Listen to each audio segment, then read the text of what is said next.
and they found suddenly some money, Annabel.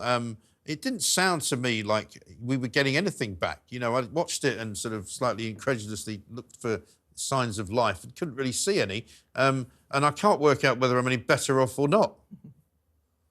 I think a lot of people are going to be feeling that way. Mike, look, if you're being charitable, you would say that this is the Conservative Party finally returning to first principles and effort there to try and reduce taxes, to look at supply side reforms, to perhaps cut government spending. And indeed, national insurance for workers has been reduced from 12% to 10%. 27 million people are going to benefit from that. And those who are on the average salary of around £35,000 a year will save around £450 a year. It's the Tories trying to make work pay. They're trying to incentivize business investment.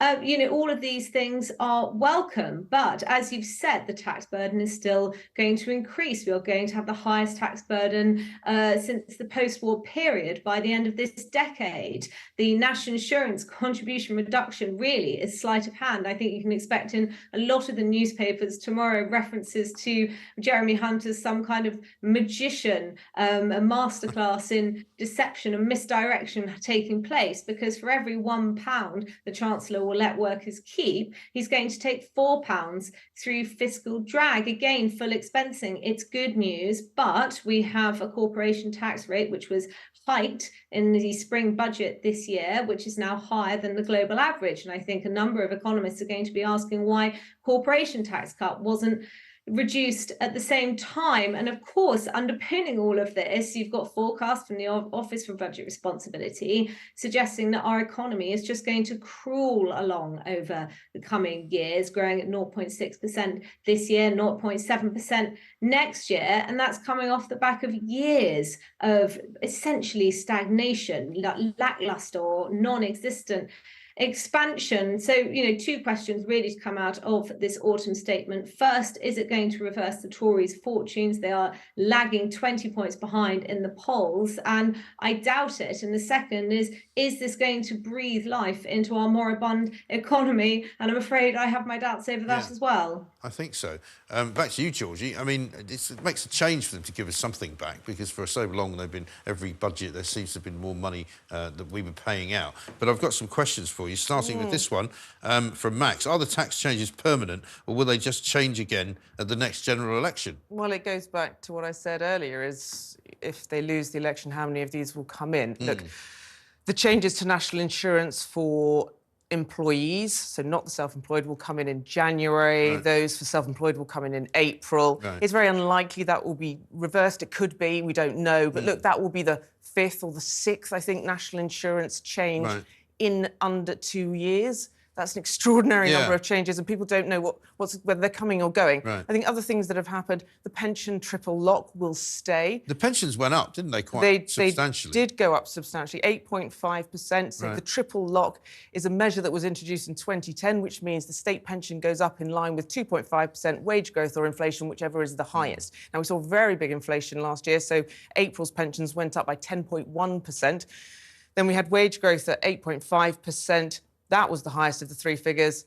April was the date when that was to come in next year. We weren't sure whether the government would decide to keep it. They clearly have. It's kicking that can down the road. Just to give you an idea, that is costing the government £30 billion. The money they found down the back of the sofa, as it were, to pay for all of this in the budget today, or the autumn statement, was £27 billion.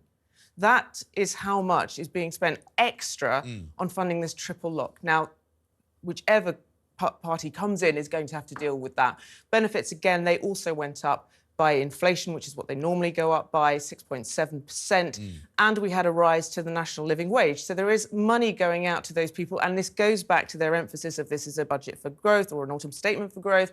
This is all about putting money into the hands of hardworking people. And also we got the benefit sanctions that if you don't find work, and you can find work, you will be penalised very heavily. So will all these changes stay?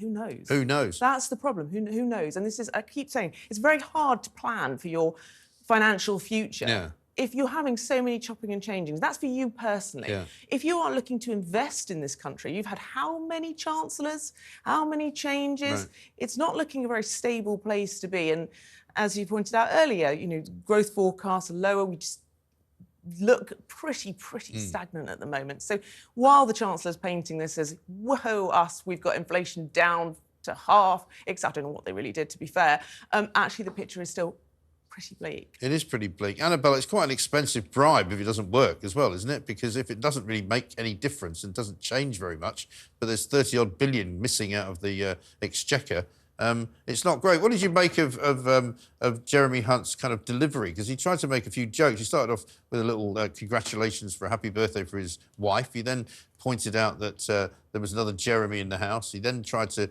make fun of Rachel Reeves. What did you think of all that?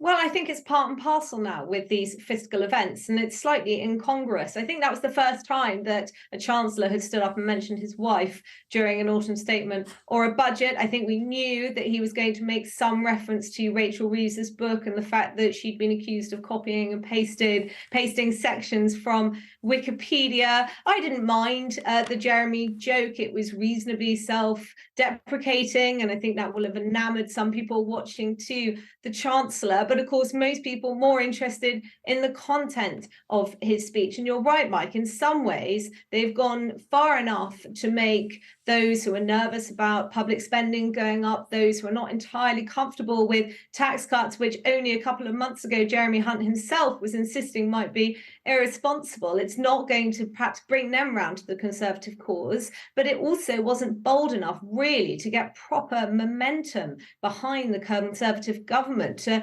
feel as though this was them launching their election campaign, that they were going to be going to the voters with an agenda, something that would give people a reason to go out and vote Tory. Because what we've learned from the last couple of by-elections, of course, is that a lot of Tory voters are thinking that they might just stay at home. So I would have liked to have seen them do something with inheritance tax. I think that would have been quite symbolic. They froze business rates. I think they perhaps ought to have looked at how that could be reformed, given that the incidence of the tax falls on landlords, all sorts of things that they could have perhaps done in addition to what they did today. But as I said at the start, were we being generous, we would say at least now they are looking at tax cuts. They've brought that back onto the agenda, which, you know, hasn't really been mentioned since the implosion of the Liz Truss premiership, and that's to be welcomed. Yeah, indeed.